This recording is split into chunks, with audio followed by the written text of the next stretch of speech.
Narinig niyo na ba ang tungkol sa sigbin? Ang sigbin ay tinuturing na isa sa mga mythical creature sa Pilipinas. Ayon sa sabi-sabi, ang itsura nito ay mahihilulad mo sa isang aso, maliban na lamang sa kanyang mga paa na kung saan ito ay pabaliktad. Ito rin ay pwede mong ihambing sa itsura ng isang kambing. Pero ang ulo niya ay mas mababa at mas mataas yung kanyang puwetan. So naglalakad siya ng pabaliktad dahil nga yung kanyang paa ay pabaliktad.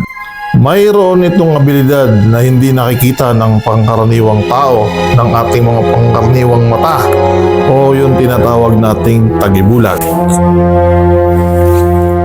At dahil may abilidad siyang tagibulag, kailangan ganito mo siya titingnan, pabaliktad. Sa ganitong paraan, makikita mo na kung may sigbin sa lugar o wala.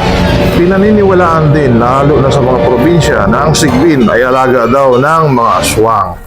Sinasabi rin ng ilan na ang iba sa mga pamilyang Pilipino sa mga probinsya ay nag-aalaga ng hayop na ito. Pinapayagan kaya yan ng DNR. Ayon sa paniniwala ng ilan, nag-aalaga ang mga pamilya nito para sa pamilya ng mga manggagamot, para sa panggagamot, at ang pamilya naman ng mga mamimerwisyo ay para sa pamimerwisyo. Sinasabi nila na pwede mong utusan ng kahit na ano ang isang sigbin. Sa pag-aalaga naman ito, madali lang siyang alagaan kasi ang kinakain niya, ang paborito niyang kainin ay prutas at saka gulay na kalabasa, yung mga mabubulok na.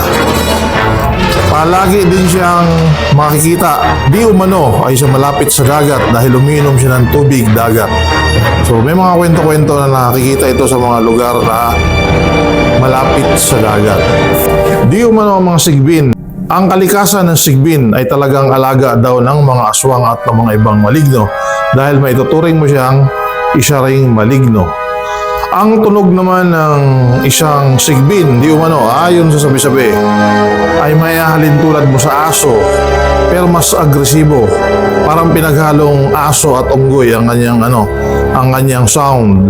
So parang masyado siyang agresibo, nagwawala. So ganun lagi yung kanyang tunog kung pakikinggan yung kanyang tunog. Ayon naman sa ulat, ang sigbin ay nagsimulang magpakalat-kalat sa mga kwento dito sa ating bansa noong 1751 to 1754. At ito pa nga ay naisulat ng isang paring Heswita na si Father Juan Jose Delgado. At ang kanyang aklat ay binuo noong mula 1951 to 1754. So yun yung aklat niya.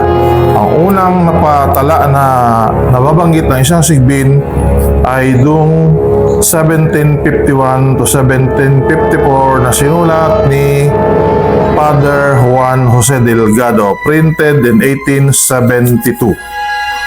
So ito ay kasabay ng pagkalat sa Pilipinas ng rabies noong 1800. Pero ang rabies talaga sa atin na nagsimula pa ay 1792. Ayon sa isa pang kasulatan na isinulat naman ni Father Andres Caro na siyang may akda ng Vocabulario de la Lengua Ilocana.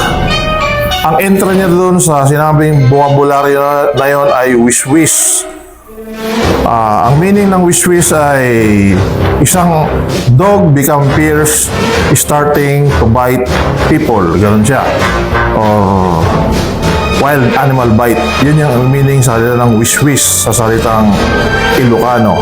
So dahil dito baka pinaniniwala na yung iba na baka daw ang sigbin ay bunga lamang ng malikhaing imahinasyon ng mga Pilipino, ng ating mga matatanda, ng ating mga ninuno para i-describe ang rabies. Kasi ba yung rabies pagka nabangaw yung aso, nagwawala siya. So baka daw na-exaggerated lang magkwento yung mga hinabol ng asong bangaw o ng asong baliw. Kaya lumitaw yung sigbin na terminology. At yung mga foreigner na dumayo sa atin sa Pilipinas doon sa kanilang pinanggalingang bansa ay meron din silang tinatawag na ganyang creature na tinatawag nilang chupacabra na halos same, pareho ang description sa sigbin. So, totoo nga kaya ang sigbin? Nasa inyo na po yan ang paniniwala.